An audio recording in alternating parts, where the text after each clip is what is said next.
बघूया बातम्यांचा वेगवान आढावा। वंचित बहुजन आघाडीचे अध्यक्ष प्रकाश आंबेडकरांनी छत्रपती संभाजीनगरमध्ये औरंगजेबाच्या कबरीला भेट दिली। यावेळी त्यांनी कबरीवर फुलंही अर्पण केली। औरंगजेबाने 50 वर्षे इथं राज्य केलं, ते मिटवता येणार नाही असा सवाल त्यांनी उपस्थित केला। खासदार डॉक्टर श्रीकांत शिंदेंनी संजय राऊतांचा जोरदार समाचार घेतलाय। तुम्हाला सुरक्षा हवी होती तर तसं मुख्यमंत्र्यांना सांगायचं असतं। सरकारने तुम्हाला 2 पोलिसांच्या गाड्या दिल्या असत्या असा खोचक टोला श्रीकांत शिंदेंनी राऊतांना लगावलाय। तसं तुम्ही इतकं बोलता मग घाबरता कशाला असा टोलाही त्यांनी लगावलाय। युवक काँग्रेस बैठकीमध्ये 2 गटात हाणामारी झाल्याचा धक्कादायक प्रकार समोर आलाय। यावेळी एकमेकांवर खुर्च्या फेकल्याचा प्रकार समोर आला। युवक काँग्रेस अध्यक्ष कुणाल राऊत यांच्या विरोधात एक गट आक्रमक झाल्याने वातावरण तापलं। युवक काँग्रेसच्या 4 उपाध्यक्षांनी कुणाल राऊत यांना बदलण्याची मागणी केली। त्यानंतर हे 2 गट भिडल्याचं पाहायला मिळालं। एकनाथ शिंदेंनी माझी आणि फडणवीसांची जोडी म्हणजे जय विरुद्धची जोडी, असंच ये जोडी फेविकॉल का जोड है, टूटेगा नहीं असं वक्तव्य केलं। या वक्तव्यावरून विरोधी पक्षनेते अजित पवार यांनी मजेशीर टोला लगावलाय। पूर्वी शेतात सर्जा राजाची जोडी असल्याचं त्यांनी म्हटलंय। भाजपचे प्रदेशाध्यक्ष चंद्रशेखर बावनकुळे यांनी पुण्यात पक्ष कार्यकर्त्यांसोबत डबा पार्टी केली। यावेळी भाजपच्या सर्व कार्यकर्त्यांनी आपापल्या घरून डबे आणून पंगत बसवली आणि घरच्या जेवणाचा आनंद घेतला। लहान मुलांच्या मोबाईल वापरावर केंद्रीय मंत्री नितीन गडकरींनी संताप व्यक्त केला। मोबाईल कुठून आला माहित नाही, पण या मोबाईलने संपूर्ण पिढी उद्ध्वस्त केल्याचं ते म्हणाले। मला चांगली बाग पाहिजे, चांगलं मैदान पाहिजे, जिथं लाखो मुलं दररोज संध्याकाळी खेळायला येतील असंही ते म्हणाले। भाजपला सोलापुरात विमानसेवा सुरू करायला जमणार नाही असं मी लिहून देत असल्याचं वक्तव्य प्रणिती शिंदेंनी केलं। सिद्धेश्वर कारखान्याची चिमणी पाडण्याची कारवाई केवळ राजकीय आकसापोटी केल्याचा आरोपही त्यांनी केला। शिवसेनेचे खासदार संजय मंडलिक यांनी पुन्हा एकदा आपली उमेदवारी जाहीर केली आहे। भाजपसोबत जाताना अमित शहा यांनी विद्यमान खासदारांना पुन्हा उमेदवारी देण्याचा शब्द दिलाय, त्यामुळे मीच या ठिकाणी उमेदवार असणार असल्याचा दावा त्यांनी केला। कोल्हापूर दक्षिण मतदारसंघात आमदार सतेज पाटील गटाने महाडी गटाला जोरदार धक्का दिला। दक्षिण मतदारसंघातील सरपंचासह 3 ग्रामपंचायत सदस्यांनी महाडी गटातून सतेज पाटील गटात प्रवेश केला।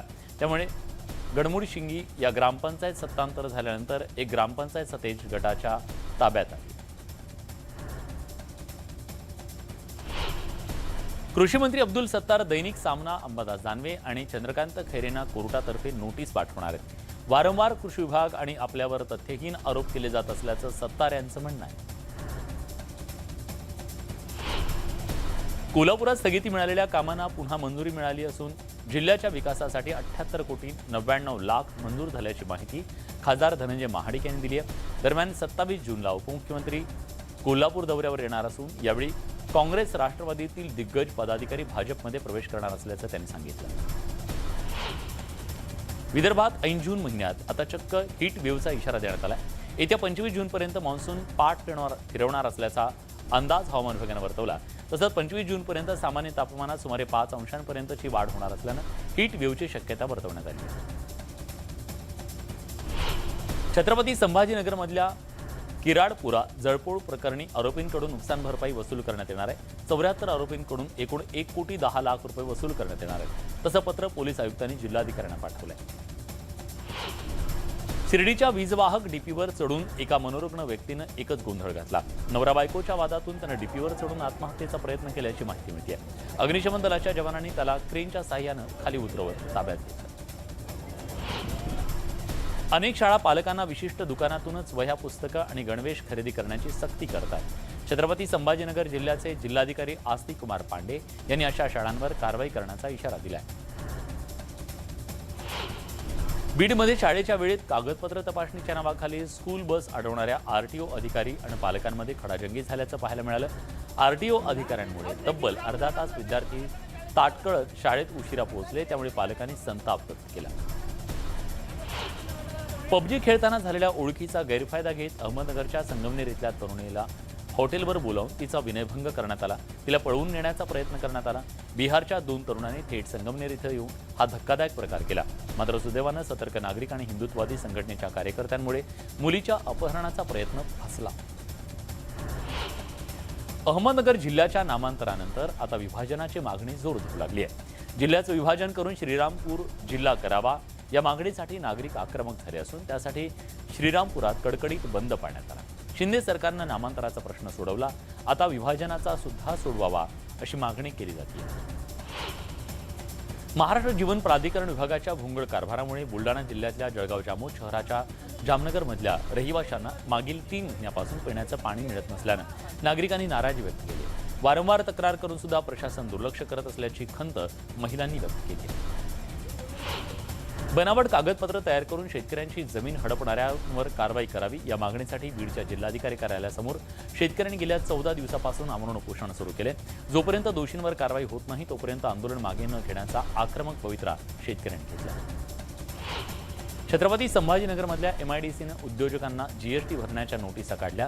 6 वर्षापासूनचा GST व्याजासह भरा अशा नोटिसा देण्यात आल्या. मात्र MIDCची चूक असून हा निर्णय मागे घ्यावा अशी मागणी उद्योजक करत आहेत. अनधिकृत नळ जोडणी शोधण्यासाठी म्हणून नांदेड महापालिका विशेष मोहीम राबवणार आहे. अशी नळ जोडणी आढळल्यास फौजदारी कारवाई करण्याचा इशारा देण्यात आला. नांदेड पालिका हद्दीत 1,32,000 मालमत्ता आहेत. त्यापैकी केवळ 60,000 नळ जोडणी अधिकृत असल्याची माहिती समोर येते. हिंगोलीच्या राज्य उत्पादन शुल्क विभागानं अवैध दारू विक्री विरोधात विशेष मोहीम हाती घेतली. हिंगोली, वसमत आणि पथकानं हातभट्टी दारू चालकांवर कारवाई करत 35,000च्या मुद्देमालासह 8 जणांवर गुन्हा दाखल केला. गुहागरमध्ये कमिशन न देणाऱ्या महावितरणच्या कंत्राटी कामगाराला कामावरून काढून टाकण्यात आलं. त्याविरोधात मनसेनं आक्रमक भूमिका घेत ठेकेदारावर गुन्हा दाखल करण्याची मागणी केली. कामगारांचं शोषण खपवून घेतलं जाणार नाही असा इशारा देण्यात आला.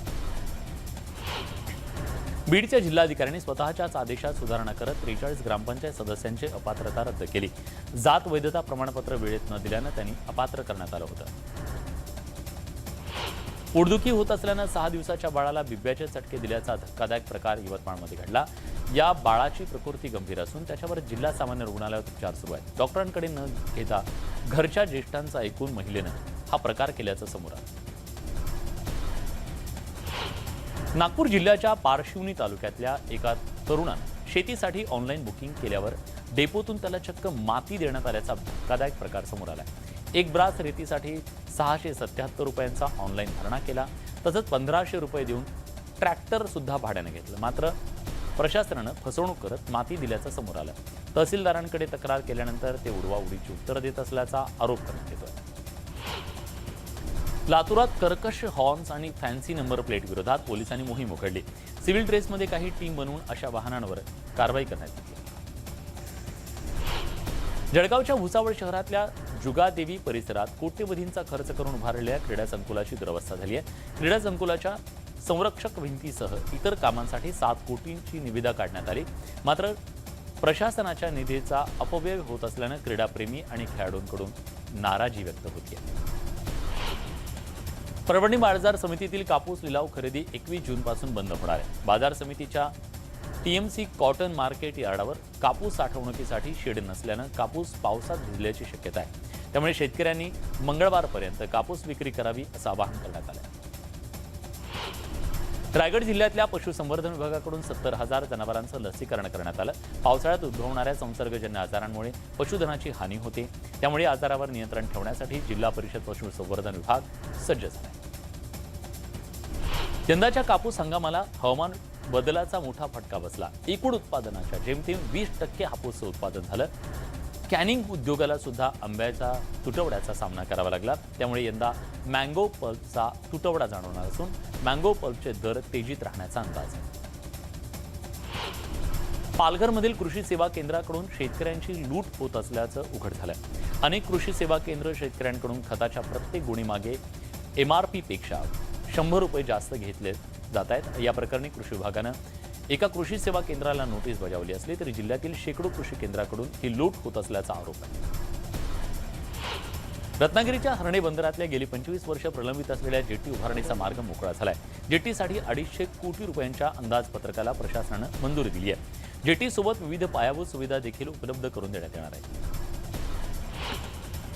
नागपुरात 3 वर्षाच्या चिमुकलीचं अपहरण करून पळून जात असलेल्या आरोपीला पोलिसांनी बेड्या ठोकल्यात. रिक्षा चालकाच्या सूचकतेमुळे रेल्वे पोलिसांनी काही तासात आरोपीला ताब्यात घेतलं. गोवा बनावटीची विदेशी दारू विक्रीसाठी कोल्हापुरात आणत असताना कारवाई करण्यात आली आहे। राज्य उत्पादन शुल्क विभाग आणि कोल्हापूर पोलिसांनी छापा टाकून 2,76,000 रुपयांचा मुद्देमाल जप्त केलाय। या प्रकरणातील संशयित आरोपी फरार झालाय। भुसावळमध्ये एका शाळेतील 9वीच्या विद्यार्थ्याकडे चक्क पिस्टल आढळून आल्याचा धक्कादायक प्रकार समोर आलाय। भुसावळमधल्या एका नामांकित शाळेत हा प्रकार घडलाय। या प्रकरणी शाळेच्या मुख्याध्यापकांनी फिर्याद दिली असून पोलीस अधिक तपास करत आहेत।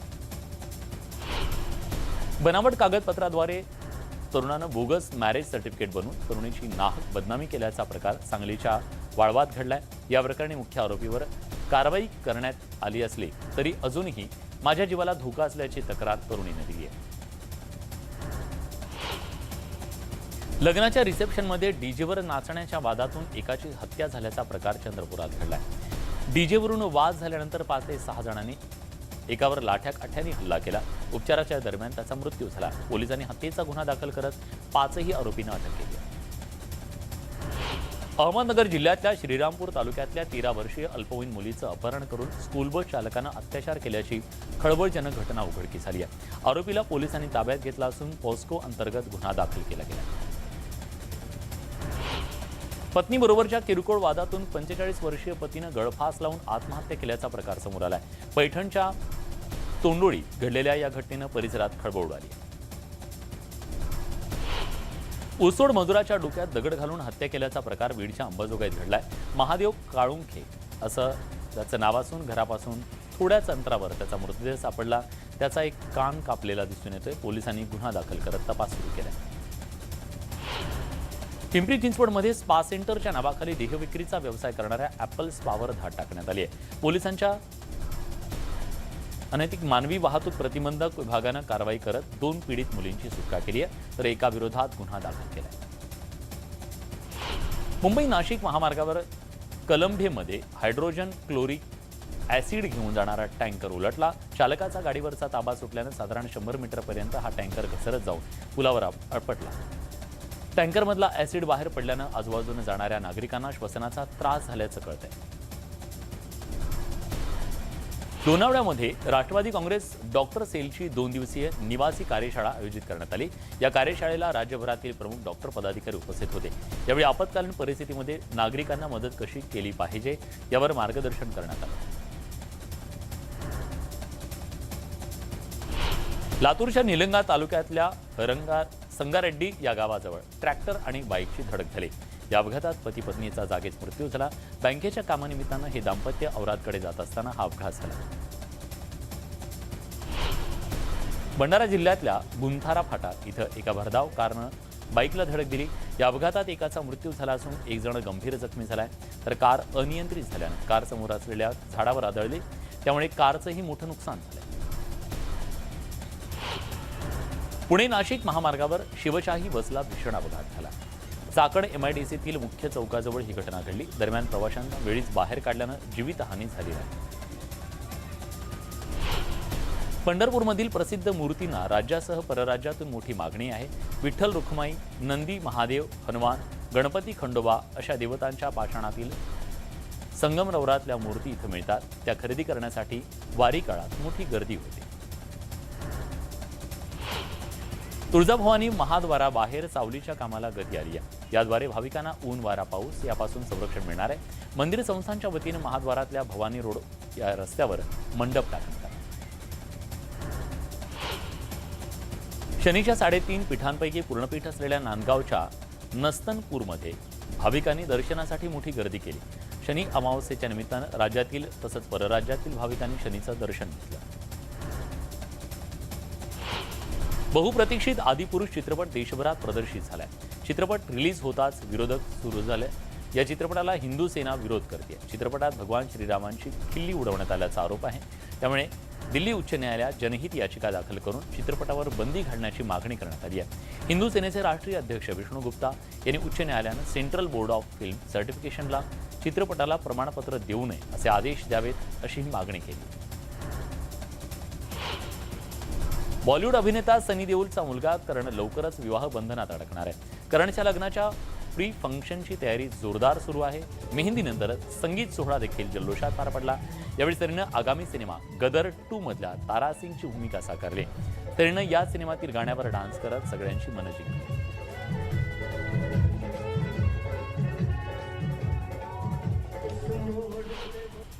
नातवाच्या संगीत सोहळ्यात धर्मेंद्रनं देखील डान्स करत सगळ्यांचं लक्ष वेधून घेतलं.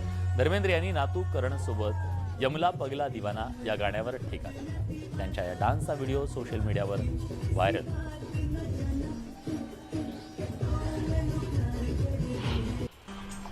सध्या सलमान त्याच्या आगामी टायगर 3 चित्रपटामुळे खूप चर्चेत आहे. नुकताच टायगर 3च्या सेटवरचा त्याचा एक व्हिडिओ सोशल मीडियावर लीक झाला, जो खूप व्हायरल होतोय. या व्हिडिओमध्ये सलमान छतावर स्टंट केल्यानंतर छतावरून खाली येताना दिसतो.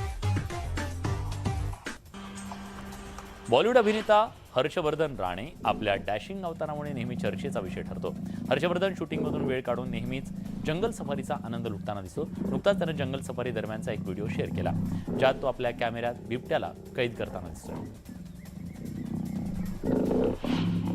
बिग बॉस OTT 2 हा लोकप्रिय शो आजपासून सुरू होतोय. सलमान खान पुन्हा एकदा हा शो होस्ट करताना दिसणार आहे. हा शो प्रेक्षकांना जिओ सिनेमावर पाहता येणार. ऋतिक रोशन आणि ज्युनियर NTR यांच्या आगामी वॉर 2 या चित्रपटाची प्रेक्षक आतुरतेने वाट पाहत आहेत. या चित्रपटाबाबत आता आणखी एक रंजक माहिती समोर आली आहे. या चित्रपटासाठी अभिनेत्री कियारा आडवाणीला कास्ट करण्यात आल्याचं बोललं जात आहे. ती ऋतिक रोशन आणि ज्युनियर NTR सोबत स्क्रीन शेअर करताना दिसेल. अभिनेत्री मोनाज सिंग आणि Sharman Joshi starrer web series कफसचा टीजर रिलीज झालाय. त्याचा टीजर अगदी वेगळ्या पद्धतीने लॉन्च करण्यात आला. व्हिडिओ रिलीज झाल्यानंतर चाहते या मालिकेच्या आतुरतेने वाट पाहत आहेत. ज्येष्ठ रंगकर्मी आणि तरुण अभिनेते यांचा उत्कृष्ट मिलाप असलेल्या आठवणी सिनेमाचा टीजर रिलीज झालाय. हा सिनेमा 7 जुलैला सिनेमागृहात प्रदर्शित होणार आहे.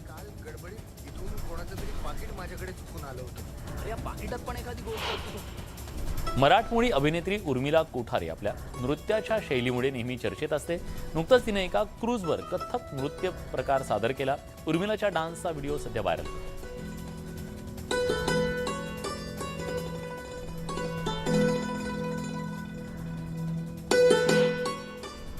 या सगळ्या घडामोडींसोबत बुलेटिनमध्ये आपण इथेच थांबतोय. ताज्या घडामोडींसाठी बघत रहा न्यूज 18 लोक.